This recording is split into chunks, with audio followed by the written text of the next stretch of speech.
दोस्तों Google AdSense और Google ads में क्या डिफरेंट होता है, गूगल एडसेंस किसके लिए यूज में आता है और गूगल एड किसके लिए यूज में आता है, और आपको बता दूं कि गूगल एड्स और एडसेंस कौन सा पैसा लेता है और कौन सा पैसा देता है। आखिर इन दोनों का काम कहां और किस पर्पस के लिए किया जाता है। अगर आप एक कंटेंट क्रिएटर है तो ये वीडियो आपके लिए बहुत ज्यादा महत्वपूर्ण है, क्योंकि आपके मन में भी कभी ना कभी डाउट हुआ होगा कि गूगल एडसेंस की सर्विसेज क्या होती है और गूगल एड्स की सर्विस क्या होती है। मेन इंपोर्टेंट सबसे पहला जो पॉइंट होता है, ये गूगल का प्रोडक्ट होता है, गूगल एडसेंस भी और गूगल एड्स भी। ये क्या है, दोनों गूगल के अंडर में आती है। गूगल एक कंपनी है जिसके अंडर में एडसेंस भी आता है और एड्स भी आता है। अब जो एडसेंस होता है वो हमेशा क्या होता है, पैसा देता है किसको, यूट्यूबर को। यानी कि इससे हम क्या कर सकते हैं, सिर्फ विड्रॉल कर सकते हैं। यानी कि ये पैसा हमेशा कंटेंट क्रिएटर को देगा, ठीक है। और ये क्या करता है, ये गूगल एड्स, ये होता है,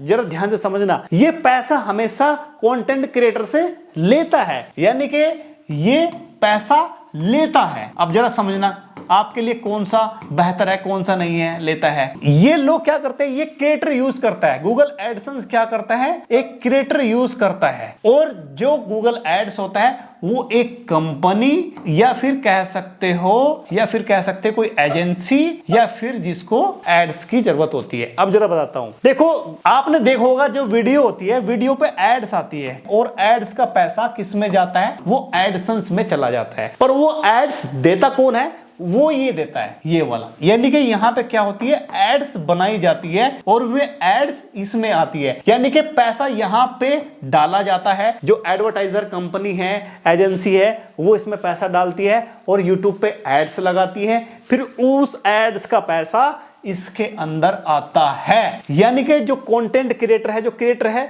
वो पैसे को बनाता है और जो कंपनी या एजेंसी है वो एडवर्टाइजर एड्स के माध्यम से पैसा लगाते हैं और फिर वो पैसा यहां पे आता है। मान लिया किसी बंदे ने, कोई पूमा है, पूमा एक कंपनी है, उसने क्या लगाई, एड्स लगाई यूट्यूब पे एग्जांपल के तौर पे, और एड्स लगाई, आपकी वीडियो चल रही है, मान लिया आपकी वीडियो 1 लाख पे पहुंच गई और पूमा कंपनी की एड्स आपकी वीडियो पे दिख रही है एग्जांपल के तौर पे। इसका मतलब पूमा कंपनी ने एड लगाई, आपके चैनल पे रेवेन्यू आया और ये जो व्यूज आया है, अब इसमें आपको जो है पैसा बनेगा, क्योंकि लोगों ने आपकी वीडियो देखी, व्यूज का जो है ना पैसा मिलता है, एड्स का पैसा मिलता है।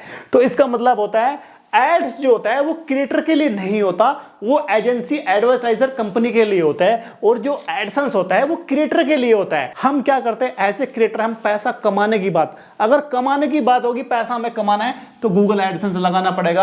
अगर पैसा हमें इन्वेस्टमेंट करना है, एड्स पे लगाना है, एडवर्टाइजर पे लगाना है, तो हमें पैसे को यहां पे डालना पड़ेगा। एक बात और बताता चाहता हूं, बहुत इंपॉर्टेंट बात है, गूगल एडसेंस से पैसा सिर्फ अगर आपके $100 हो गए तो तभी आप निकाल सकते हो, उससे पहले नहीं निकाल सकते। यहां पे आपको बैंक को ऐड करना पड़ेगा, ठीक है। यहां पे एडसेंस से पैसा लेने के लिए 2 चीजों का इस्तेमाल कर सकते हो आप, या तो एक वेबसाइट का जो वेबसाइट बनाओ उसको आप मोनेटाइज कर सकते हो, या फिर यूट्यूब चैनल को, ठीक है। दोनों में से दोनों को भी कर सकते हो और एक के भी कर सकते हो। तो इसका मतलब ये है। अब एक बात और बताना चाहता हूं, जो एड्स होता है, गूगल एड्स जो होता है, वो फेसबुक पे नहीं चलती, वो सिर्फ यूट्यूब पे चलेगी या फिर वेबसाइट पे चलेगी, ठीक है। और जो फेसबुक होता है उसके पास भी होता है, 2 चीज होती है उसके पास भी, एक पेपाल होता है जो इसमें पैसा आता है, एक फेसबुक एडवर्टाइजर होता है जो कि उसमें एड्स चलती है। तो ये हर चीज का कंसेप्ट अलग होता है। अब आप समझ गए होंगे कि जो ये वाला है गूगल एडसेंस, ये पैसा कमाने के लिए होता है, अपने बैंक में आने के लिए होता है, और बैंक में से लेने के लिए और बैंक में से निकालने के लिए और यहाँ पे इन्वेस्टमेंट करने के लिए वो एड्स होता है। तो अब आप समझ गए होंगे दोनों में डिफरेंस क्या है। अगर आप समझ गए हैं तो वीडियो को लाइक करना है और चैनल को सब्सक्राइब करना है और इस वीडियो को ज्यादा से ज्यादा शेयर करना है, क्योंकि इस तरह की वीडियो आपको कहीं भी देखने को नहीं मिलती। तो दोस्तों मिलता हूं नेक्स्ट वीडियो में। जय हिंद।